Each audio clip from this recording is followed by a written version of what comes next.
پاکستان میں چین کے سفیر جیانگ زائی ڈونگ نے وزیراعظم شہباز شریف سے ملاقات کی، جس میں دونوں ممالک کے درمیان اقتصادی اور ترقیاتی تعاون کے فروغ پر تبادلہ خیال کیا گیا۔ وزیراعظم نے چین کی قیادت کے لیے نیک تمناؤں کا اظہار کرتے ہوئے اپنے حالیہ دورہ چین کے مثبت نتائج کا ذکر کیا اور سی پیک 2.0 کے تحت زراعت، آئی ٹی، صنعتی ترقی، خصوصی اقتصادی زونز اور معدنیات و کان کنی کے شعبوں میں تعاون بڑھانے پر زور دیا۔ ملاقات میں قراقرم ہائی وے منصوبے، سیکیورٹی، انسداد دہشت گردی، دفاعی تعاون اور پاکستان کے اقتصادی و مالی معاونت سے متعلق امور بھی زیر غور آئے۔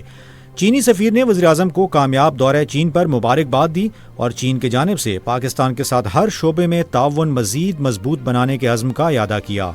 امریکی صدر ڈونلڈ ٹرمپ نے ایک پوڈ کاسٹ میں کہا ہے کہ انہوں نے اسرائیلی وزیراعظم نیتن یاہو سے لبنان کی صورتحال پر سخت اور غصے بھرے انداز میں گفتگو کی اور انہیں فوجی کارروائیوں پر تنقید کا نشانہ بنایا۔ انہوں نے کہا کہ ایران کے معاملے میں زمینی فوج بھیجنے کی ضرورت نہیں اور ایران نے جوہری ہتھیار نہ رکھنے پر اتفاق کیا، جبکہ مستقبل میں ایرانی قیادت سے ملاقات کا امکان بھی ہے۔ ٹرمپ کے مطابق ایران تنازع کے حل سے عالمی منڈی میں فیول کی قیمتیں کم ہو سکتی ہیں اور امریکہ میں مہنگائی بھی مزید قابو میں رہنے کی امید ہے۔ ایران کی مسلح افواج نے امام خمینی کی برسی کے موقع پر جاری مشترکہ بیان میں کہا ہے کہ وہ اسلامی انقلاب کے دفاع اور ملک کی خود مختاری کے تحفظ کے لیے آخری دم تک لڑنے کے عزم پر قائم ہے۔ ایرانی سرکاری میڈیا کے مطابق بیان جنرل سٹاف اور خاتم الانبیاء ہیڈ کوارٹر کی جانب سے جاری کیا گیا، جس میں امریکہ اور اسرائیل کی کارروائیوں کو شدید تنقید کا نشانہ بنایا گیا۔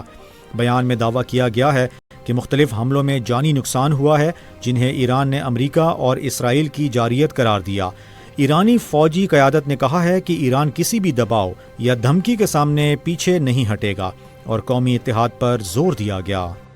وفاقی حکومت نے کفایت شعاری مہم کے تحت اسلام آباد میں کاروباری سرگرمیوں کے لیے نئے اوقات کار کا اعلان کر دیا ہے، جس کا باقاعدہ نوٹیفیکیشن بھی جاری کر دیا گیا۔ نئے فیصلے کے مطابق دکانیں، مارکیٹیں، شاپنگ مالز اور کریانہ سٹورز رات 9 بجے تک کھلے رہیں گے، جبکہ شادی ہالز، مارکیز اور دیگر کمرشل سرگرمیوں کو رات 10 بجے تک جاری رکھنے کی اجازت ہوگی۔ Restaurants, cafe, hotel, catering service اور سبزی اور پھلوں کی دکانیں رات 11 بجے تک کھلی رہ سکیں گی، جبکہ ٹیک اوے اور ہوم ڈیلیوری سروس ان پابندیوں سے مستثنیٰ ہوں گی۔ نوٹیفیکیشن کے مطابق اسپتال، کلینکس، میڈیکل سٹورز، بیکریز، تندور اور دودھ دہی کی دکانوں پر بھی نئے اوقات کار کا اطلاق نہیں ہوگا۔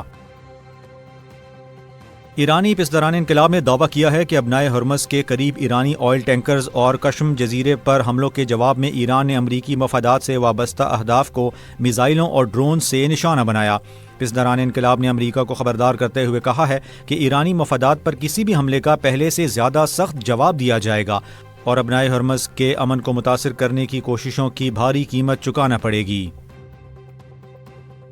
امریکی نیشنل انسداد دہشت گردی سینٹر کے سابق ڈائریکٹر جو کینٹ نے مشرق وسطی میں تعینات امریکی فوجیوں کی سلامتی پر تشویش کا اظہار کرتے ہوئے کہا ہے کہ فوجیوں کے زخمی یا ہلاک ہونے سے قبل انہیں وہاں سے نکلنے کی ضرورت ہے۔ ان کا کہنا تھا کہ امریکہ فوجی اڈے اور بحری جہاز اب ایران کے میزائل رینج میں آ چکے ہیں، جبکہ خطے میں موجود یہ اثاثے ایران کو اپنی شرائط پر دوبارہ جنگ شروع کرنے کا موقع دے سکتے ہیں۔ انہوں نے کہا کہ یہ صرف اسٹریٹجک اثاثے نہیں بلکہ امریکہ کے اہم ذمہ داریاں بھی ہیں۔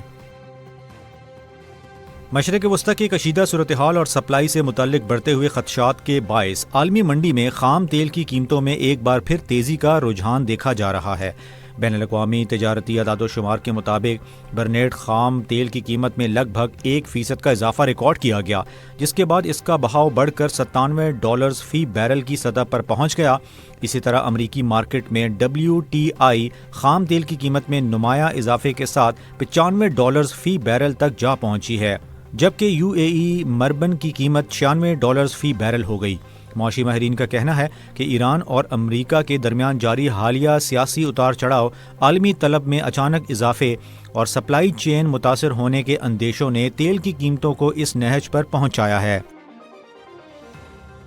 خیبر پختونخوا کے ضلع مردان میں گزشتہ روز شیخ ملتون کے علاقے میں خاتون سمیت 3 افراد کے اندھے قتل کی لرزہ خیز واردات میں ایک اہم پیش رفت سامنے آئی ہے، جہاں مقتولین کے اغوا کیے گئے 2 بچوں کو ملزمان چارسدہ روڈ پر چھوڑ کر فرار ہو گئے۔ پولیس حکام کے مطابق سفاک ملزمان گزشتہ روز تہر قتل کی اس سنگین واردات کے بعد مقتولین کی گاڑی اور ان کے 2 معصوم بچوں کو اپنے ساتھ اغوا کر کے لے گئے تھے۔ واقعے کی اطلاع ملتے ہی پولیس نے علاقے کی ناکہ بندی کر کے ملزمان کی تلاش شروع کر دی تھی، جس کے دباؤ میں آ کر ملزمان بچوں کو سڑک کنارے چھوڑ کر فرار ہونے پر مجبور ہو گئے۔ پولیس نے دونوں بچوں کو اپنی تحویل میں لے لیا، جبکہ قتل اور اغوا کے اس ہولناک کیس کی مختلف زاویوں سے مزید تحقیقات اور ملزمان کی گرفتاری کے لیے چھاپے مارے جا رہے ہیں۔